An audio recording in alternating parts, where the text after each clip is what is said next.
ሰላም እንዴት ናችሁ? ማርዳር ጥበቦች ነን። አሁን መጪው ጊዜ የፋሲካ በዓል እንደመሆኑ አዳዲስ ጥበቦች አሉ። እነሱን አሳያችኋለሁ። እኔ ራሴ በአካል ማሳየት ባልችልም ፎቶዎቹን እያንዳንዳቸውን ከአገላለጽ ጋር እያደረኩኝ ያሳያችኋለሁ። አብራችን ቆዩ።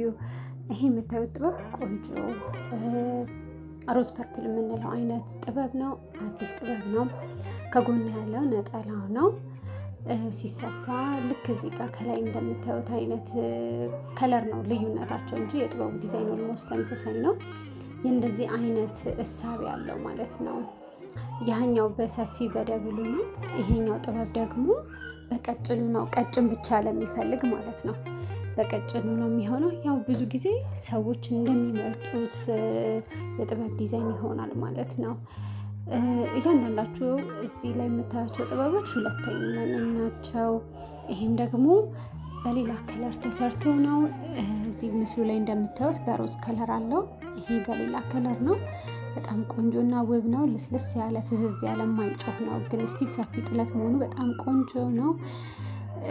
ሌላው ደግሞ ይሄኛው ጥበብ ነው። ይሄም ከለር ነገር የሚፈልግ የሚወድ ሰው ሳይጮህ 2 ወይም 3 ከለር ሲሆን ሳይጮህ በቆንጆ ሁኔታ ጥበብ አንገትና እጅ አሰርቶ መልበስ ይቻላል ማለት ነው። ሌላው ግን ሁለት አይን መነን ነው ቀሚሱም ያ ደግሞ ቆንጆ ያደርገዋል፣ ጠንካራ ያደርገዋል ማለት ነው።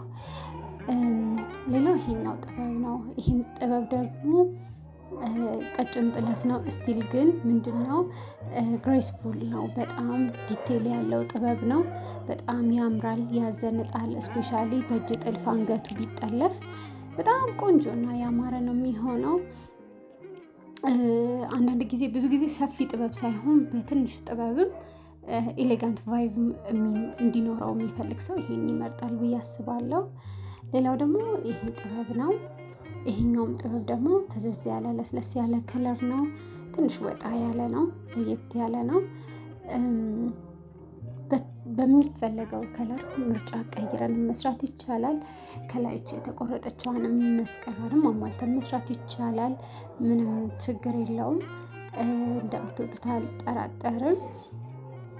ሌላው ደግሞ በደንብ ጮክ ያለና ደመቅ ያለ ለፕሮግራም ሊያፈካኝ ይችላል ተብሎ የሚታሰብ ጥበብ ነው። ይሄኛው ደግሞ ዲዛይኑም ያማረ ነው። እያንዳንዳቸው ከስር ፈርስ ይኖራቸዋል እንደዚህ አይነት ጥበቦች ደግሞ ብዙ ጊዜ። ስለዚህ ከስር ፈርሱን በሻማ ሸፍነን ከዛ በኋላ በቆንጆ ስፌት እናንተ በምትመርጡት መስራት ይቻላል ማለት ነው። ብዙ ጊዜ አሰፋፍ እንደ ለባሹ ነው፣ እንደ ፍላጎቱ ነው። ያ ደግሞ ጥሩ አሰፋፍ መምረጥ ጥሩ ውበት እንዲኖረው ያደርጋል ማለት ነው። ሌላው ደግሞ ይሄኛው ወጣ ያለ ጥበብ ነው። ምንድነው እንትኑ ነው ልክ እዚህ ምስሉ ላይ እንደምታዩት ጨርቁ የቻይና ጨርቅ የሚባለው ነው። ሳባ የሚመስል ግን ሳባ ያልሆነ የቻይና ጨርቅ የሚባል ነው። ከመነን ወጣ ይላል። ለየት ባለ አሰራር ለመልበስ የሚፈልግ ሰው፣ ለየት ያለ ነገር መልበስ የሚፈልግ ሰው ይሄንን ይመርጠዋል። ቀረብ አድርገን ስናየው ጥበቡ ይሄን ይመስላል። ካሜራ ላይ በደንብ ስላልወጣልኝ ቀረብ አድርጌ አንስቼ ላሳያችሁ ብዬ ነው። ይሄን ይመስላል ቀረብ ሲል በጣም ያምራል። ያልጮኸ ነው። ለፕሮግራሞችም መሆን ይችላል፣ ለቤተክርስቲያንም መሆን ይችላል። ያን ያህል በጣም ሰፊ ጥበብ ስላልሆነ ለቤተክርስቲያንም መሆን ይችላል። ይሄም በሁለት አይን ነው የተሰራው ሳባው ማለት ነው። ሌላው ይሄ ጥበብ ደግሞ በደንብ በጣም ዲቴል የበዛበት ግን ደግሞ ጮክ ያለ ደመቅ ያለ ከለር ለሚፈልግ ሰፊ ጥበብ ለትልልቅ ፕሮግራም የሚፈልግ ሰው ይሄኛውንም እንደ ምርጫ መያዝ ይቻላል። በጣም ቆንጆ ጥበብ ነው። ትልቅና ያማረ ጥበብ ነው ማለት ነው። ይሄም ጨርቁ ሁለት አይን መነን ነው። ብዙ ጊዜ ግን ለነጠላ ሁለት አይን መነን አንጠቀምም፣ እንዲሸበሸብ ከማሰብ ማለት ነው። ምክንያቱም ቶሎ አይሸበሸብም ነጠላው። ስለዚህ ቀሚሱ ላይ ብቻ ቶሎ እንዳይገረሰስ የጥበቡ ክብደት እንዳይገረስሰው በማለት ሁለት አይን መነን ነው የምንጠቀመው። ስሩ ፈርሱንም ደግሞ በሻማ እንሸፍናለን ማለት ነው።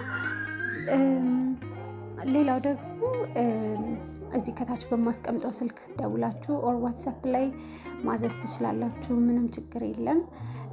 ቀጠን ያለ ጥበብ የምትፈልጉ ከሆነ ሰፋፊም ጥበብ የምትፈልጉ ከሆነ ምንም ችግር የለም። ይህም በምስሉ ላይ የምታዩት ልብስ መካከለኛ ነው። በጣም ሰፊ ያልሆነ ጠባብም ያልሆነ ነው። ቆንጆ ጥለት ነው። ብዙ ጊዜ ደግሞ ልብሶች ካሜራ ላይ እንደምናያቸው አይደለም። በአካል ደግሞ የራሳቸው የሆነ ውበት አላቸው። በጣም ነው የሚያምሩት። ሌላው ይሄ ጥበብ ነው። ይሄ ጥበብ በጣም ነው የሚያምረው። አበባ ነገር ሁልጊዜም ቢሆን ጥበብ ላይ በጣም ያምራል እና ይሄ ለፕሮግራም በደንብ ያዘንጣል። ጥንቅቅ አድርጎ አንገትና እጅ ሳይበዛ ጥልፍ በማሰራት በጣም ቆንጆ ውበት ይሰጣል። ሌላው ደግሞ የፀጉር አያያዛችን፣ አንገታችን ላይ የምንጠቀመው ጌጦችን ሀገር ልብስ ላይ አስተዋጽኦ ያደርጋሉ። ያንንም መጠንቀቅ ነው። ሌላው እንደዚህ አይነትም ቀጭን ጥለቶች አሉ። ብቻ እኛ ጋር መታችሁ የምታጡት ነገር የለም። የምትፈልጉትን ነገር ኦርደር ማድረግ ትችላላችሁ፣ ማዘዝ ትችላላችሁ። መጪው የፋሲካ ጊዜ ነው። አዳዲስ ልብስ መልበስ የምትፈልጉ ስልካችንን እታች አስቀምጣለሁ፣ ደውሉልን ኢንስታግራም ላይ። ሌላው ደግሞ እስከዛሬ የሰራናቸውን ስራዎችን ማየት የምትፈልጉ ደግሞ ከሆነ ሶሻል ሚዲያ ላይ ኢንስታግራም ላይ ስፔሻሊ ኢንስታግራም ላይ ቼክ ማድረግ ትችላላችሁ እና ሌላው ደግሞ ቲክቶክ ላይ እንደዛ ማየት ትችላላችሁ ማለት ነው። በተረፈ በጣም ነው የማመሰግነው። ቴንኪዩ